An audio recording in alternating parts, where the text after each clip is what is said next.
I came home early from a month-long work trip to surprise my fiancé and found his new girlfriend wearing my shirt in our kitchen. My name is Emma. I'm 28, I live in Austin, Texas, and I work in marketing for a mid-sized tech company. It's a job I genuinely love. Fast-paced, creative, sometimes exhausting, but it makes me feel alive. More importantly, it made me feel like I was building something for myself and for my future. And for the last 2 years, that future included one person, Jason. Jason is 31, a software engineer, smart, quiet, a little nerdy in the way that makes you fall for someone's mind first. We met at a tech networking event back in 2021. He was wearing this painfully wrinkled shirt and stumbling through a pitch about a startup he wanted to launch. I laughed at him. He laughed at himself. And we just clicked. 2 years later, he proposed during a weekend trip to the Oregon coast. It wasn't overly romantic.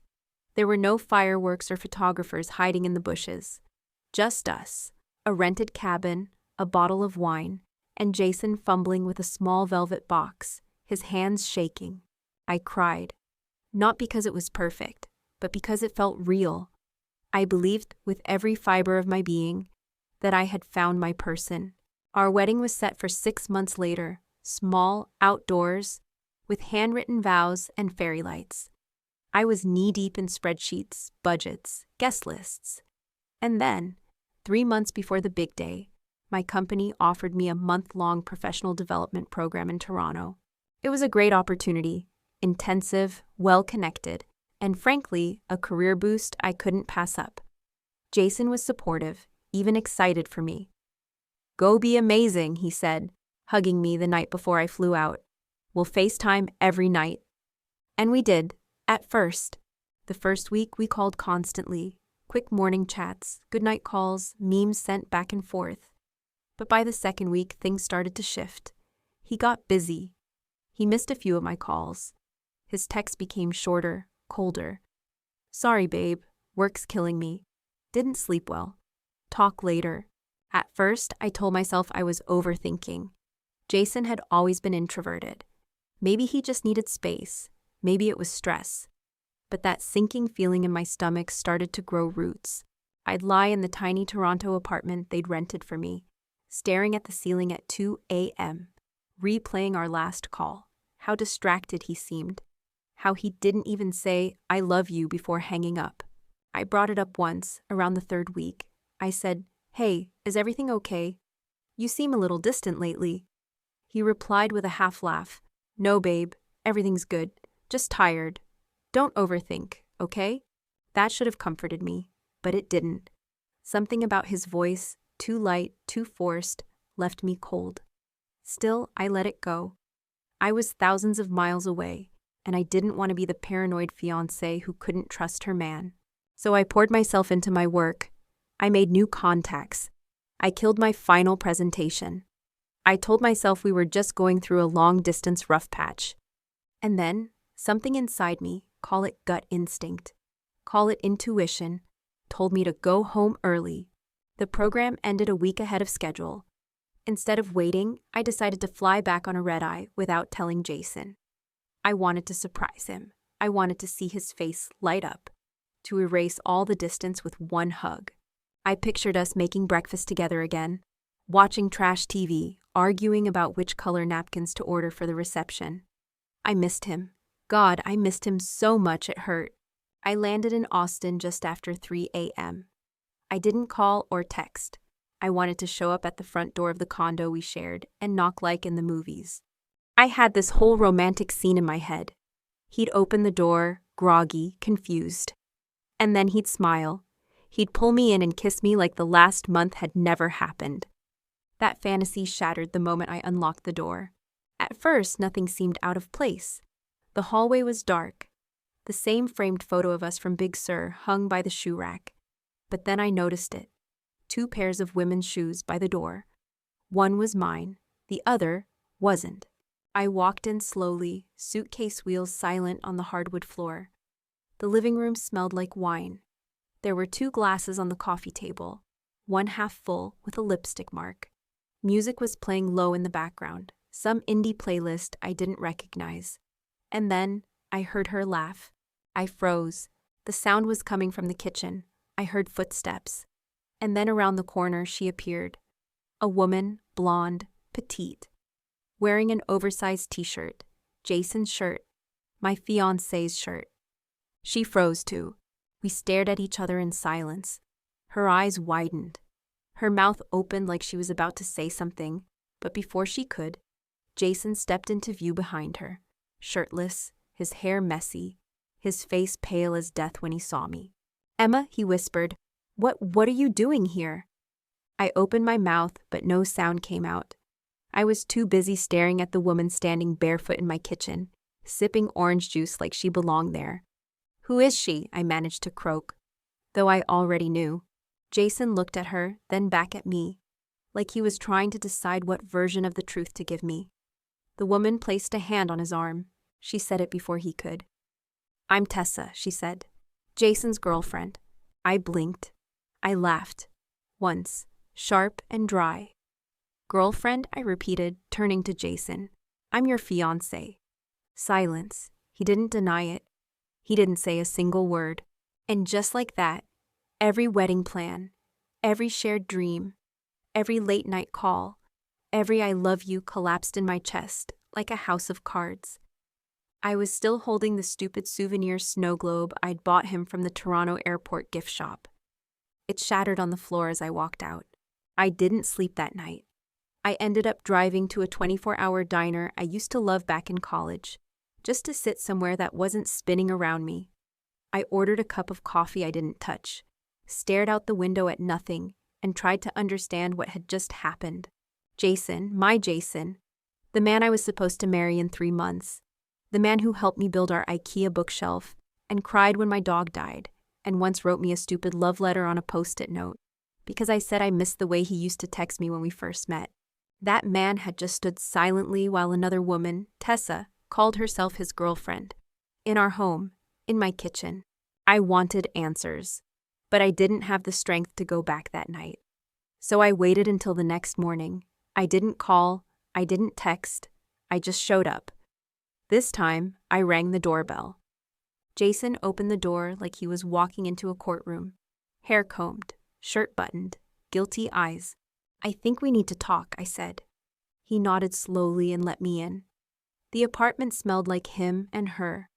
I could see one of her mugs still on the counter, a strand of her hair on the sofa throw.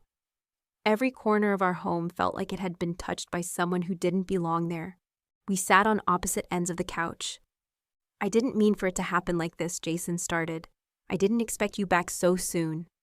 I laughed, cold, bitter. "Yeah, that's what you're leading with?" He rubbed his face. "I was going to tell you." "When? After the wedding? After the honeymoon?" He looked down. "I don't know." I waited, arms crossed. "So, who is she?" "Her name is Tessa," he said. "She's someone I reconnected with a few months ago. We dated briefly in college, ran into her at a conference in Dallas, and we just started talking again." "Started talking again," I repeated. "And that led to her moving into our home while I was gone?" He flinched. "It wasn't supposed to go that far. It just did. And I didn't know how to stop it." "You could have started by not proposing to me," I snapped. "You could have not planned a wedding while you were reconnecting with your ex." Jason was quiet for a long time. Then he said something that made my stomach twist. "I think a part of me was scared. Scared that we were moving too fast, that you were outgrowing me." I blinked. "Outgrowing you? You're so driven, Emma. You're always pushing forward, always building something. And I'm just, I don't know, stuck in the same job, doing the same things. Sometimes I felt like you didn't need me anymore." "So your solution was to find someone who needed less," I said. He didn't answer. That was the moment I realized this wasn't just about infidelity. It was about ego, insecurity, fragility. Jason hadn't just replaced me with someone else. He had downgraded to someone who made him feel more powerful, more in control. Someone who didn't challenge him, someone who didn't ask for more. I stood up. "I'm taking my things. I'll be gone by tonight." Jason tried to protest, said we should talk more, maybe go to therapy, maybe take time to figure things out. I ignored every word.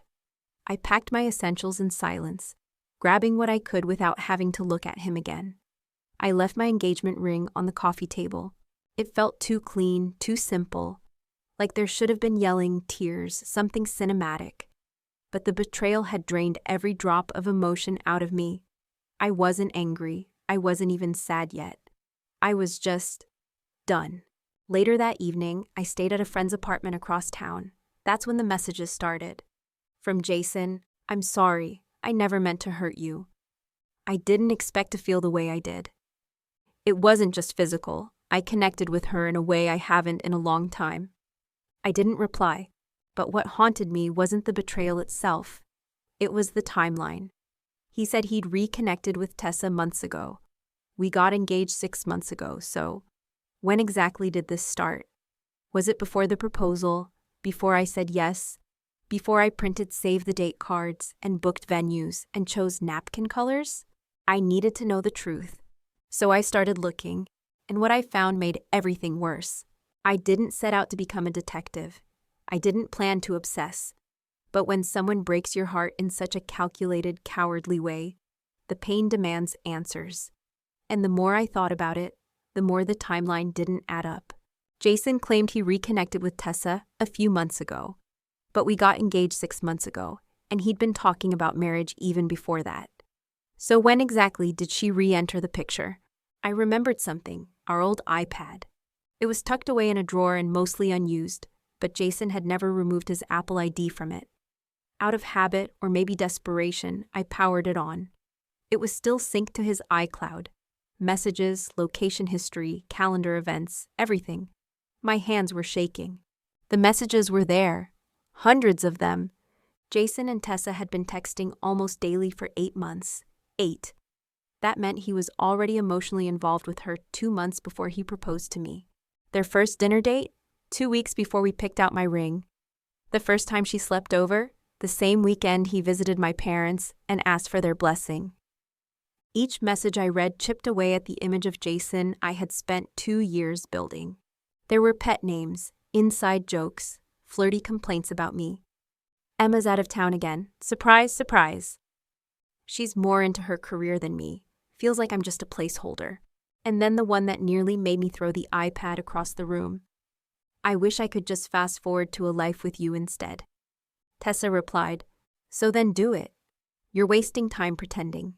I scrolled back to my business trip. The messages between them doubled.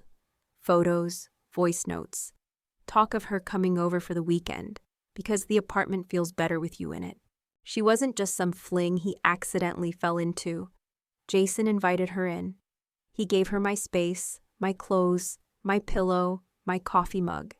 He built a life with her while lying to me through kisses and goodnight calls. That betrayal would have been enough, but there was more. Receipts. Tessa had Uber rides charged to our joint account.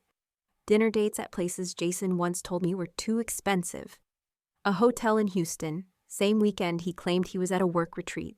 I checked my email. Sure enough, confirmation emails for flower arrangements. A weekend Airbnb getaway.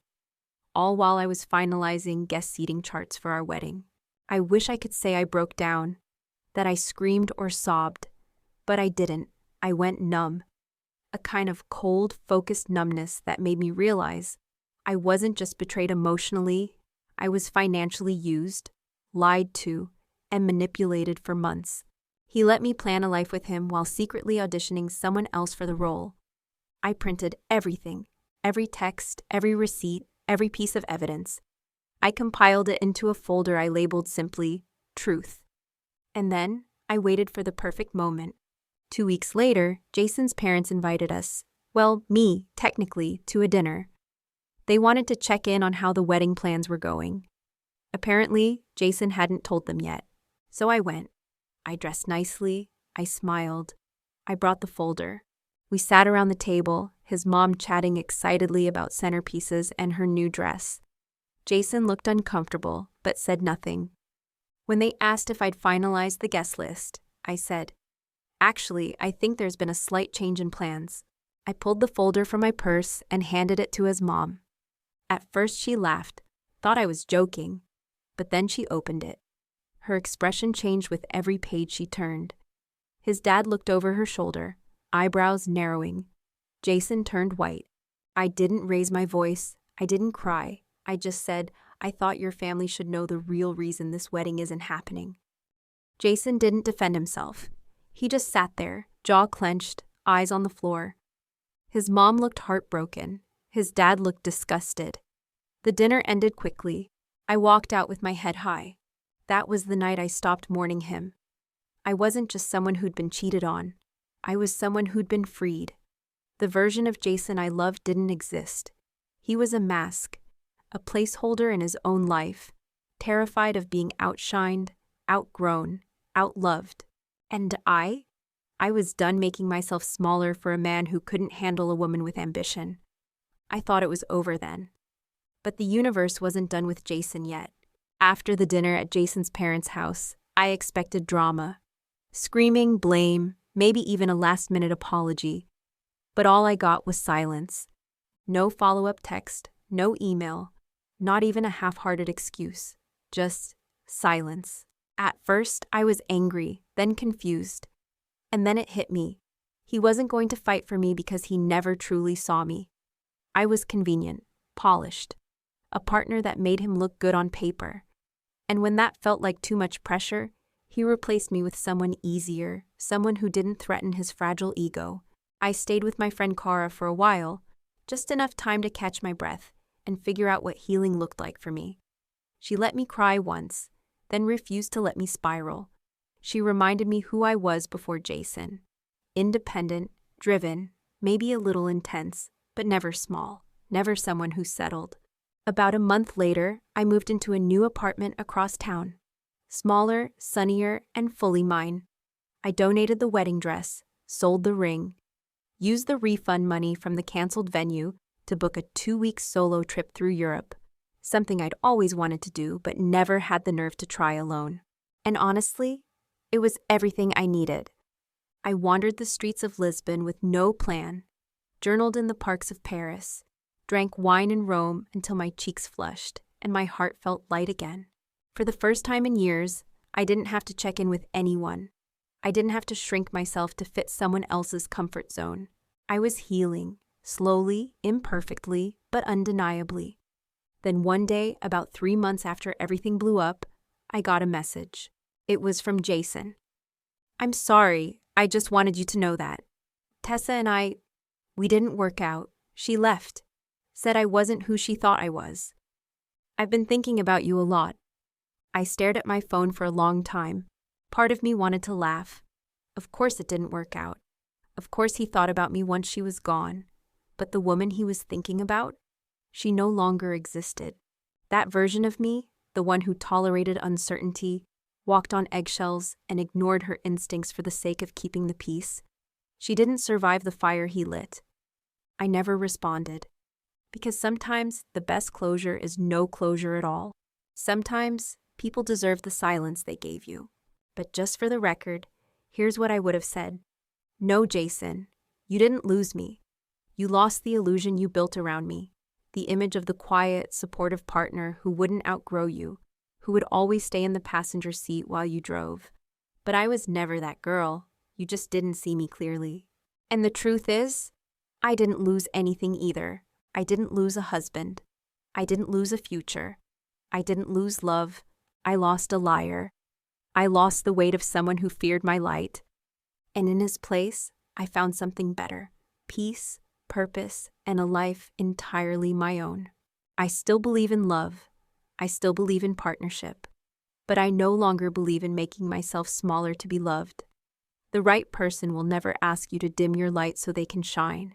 And to anyone listening who's ever been made to feel like they're too much for someone to handle, let me tell you now, you're not. They were simply too little.